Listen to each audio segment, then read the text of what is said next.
పైకి ఎక్కియాలి.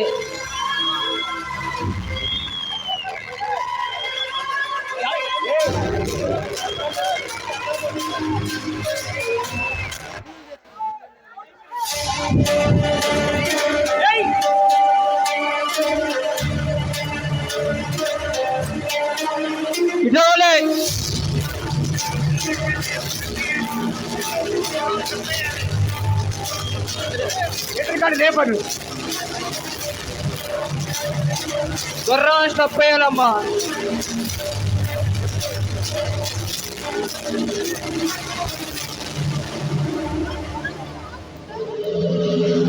ఫాస్ట్కి రావాలి.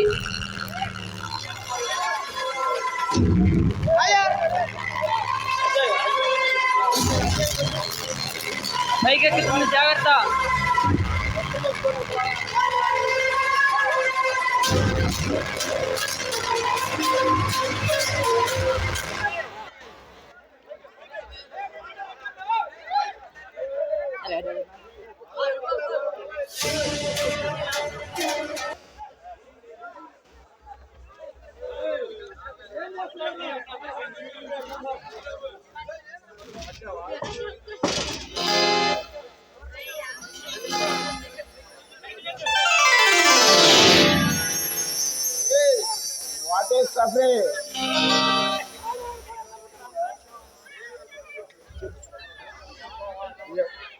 ఎవరు నువ్వు?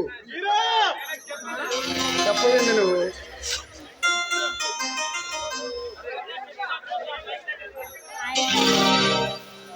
ఎవరో చెప్పుకో చూద్దాం. ఎవరు నువ్వు? బాను నువ్వా? వాటే సఫరే కానీ కానీ సఫరే నేను వచ్చానని నీకు ఎలా తెలుసు? నైట్ నా బాయ్ ఫ్రెండ్ కళ్ళకి వచ్చి చెప్పాలే నువ్వు వస్తున్నావని. బాయ్ ఫ్రెండా? ఎవడు వాడు నీ కళ్ళకి వచ్చిన బాయ్ ఫ్రెండ్? అదే నా మన్మధుడు అజయ్ కుమార్. ఓ అసలు బాగా నేర్చేవే. నీకేం బాబు ఇప్పుడు బాగానే పోగొడతావు. అక్కడికి వెళ్ళి 6 నెలలు అయింది, కనీసం ఫోన్ కూడా చేయలేదు, మెసేజ్ కూడా పంపలేదు.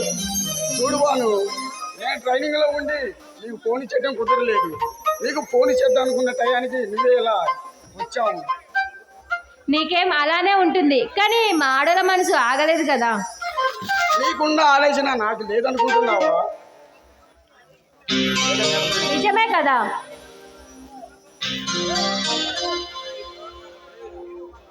నేను 1 month క్రితం నేను 1 month క్రితం జర్నలిస్ట్గా జాబ్ తెచ్చుకున్నాను. ఇప్పుడు పర్లేదు, అంతా బాగానే ఉంది. అంటే నా బాను జర్నలిస్ట్ బాను అన్నమాట.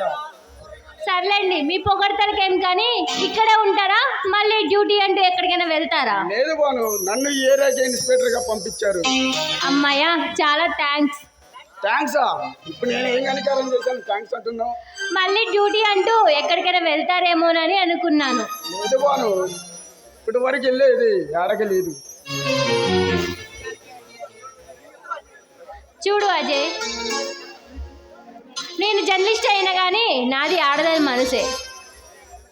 ఏ చిల్లక గోరింకలాగా సాగిపోయి మన ప్రేమ ప్రయాణంలో భయానికి చోటు లేదు బాను. అయినా సుకుమారమైన ఈ లావణ్య సుందరి మొఖం చూస్తే మనమధుడైనా బ్రహ్మ తిరగాల్సిందే.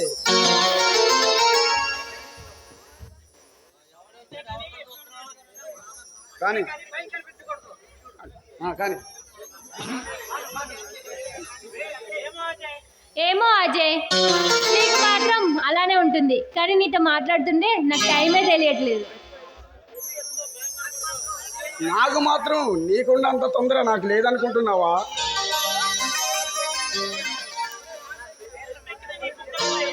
లేత పోయిసు సిగ్గిపోయి ఎరుపుకినని బుగ్గపోయి ఒక తీయని ముద్దు పెట్టాలంది బాను.